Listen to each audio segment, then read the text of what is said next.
Russia lives and dies by strategic death. It survived Napoleon because an attack into Russia starts in the summer, I should say. That's when you get your troops mobilized. And then you move toward Moscow. And by the time you get to Moscow, you freeze. Exactly the same thing happened to Hitler. He launched in June. By the time he got to Moscow, having seemingly conquered the country, he was defeated by the weather. For Russia, this is the foundation of everything. In the same way that the foundation of national security for the United States is controlling the two oceans, naval power. This is their fundamental. Now, the problem was this. After the fall of the Soviet Union, Ukraine was independent. The distance between the northern border of Ukraine and Moscow was 260 miles by road tree. Take the side road a little longer. The point is that Russia faced, from the beginning of the fall of the Soviet Union, a catastrophic situation. Now, you and I know that the Americans can always be trusted. But the Russians have a somewhat different view. And it was desperate that they move the border west. Now, they couldn't do it fast. They didn't build a military fast enough.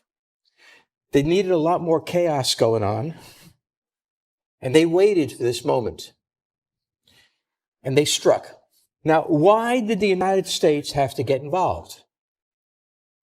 Because if Ukraine fell, the Russians would be once again on the border of NATO. In other words, the United States could not give the Russians what they needed. And the Russians could not give the Americans what they needed. And so that's when wars begin. It does not begin because Putin is salivating crazily. He may well be, but that's not where they begin. It certainly doesn't begin because Biden is stupid. He may be, but that's not why the war begins. We can make all these claims about politicians leading us into war, but it was hardwired. It was hardwired that Russia at some point had to go into Ukraine. It was hardwired that the United States would have to resist. The Russian strategy was to send forces in. The American strategy was to have native forces, as we used to call it, Ukrainians, armed to the teeth with American weapons.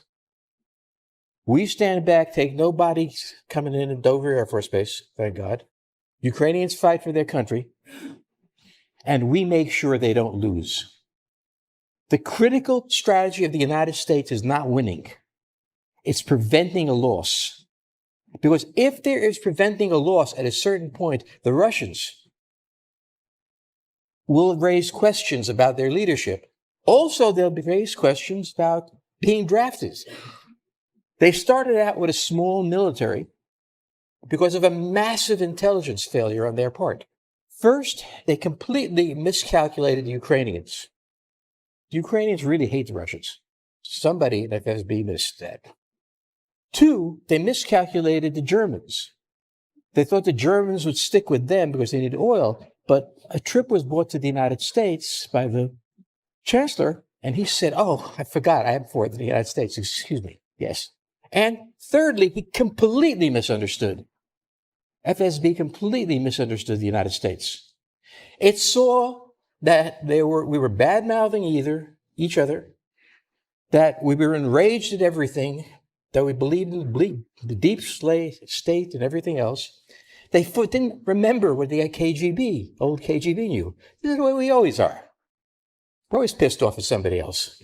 He genuinely thought this was the moment because of what he thought was instability in the United States, not just healthy exercise. And as a result, he attacked from a stupid formation.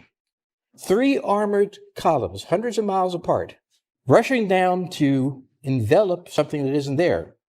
There is no center of gravity to the Ukrainian army.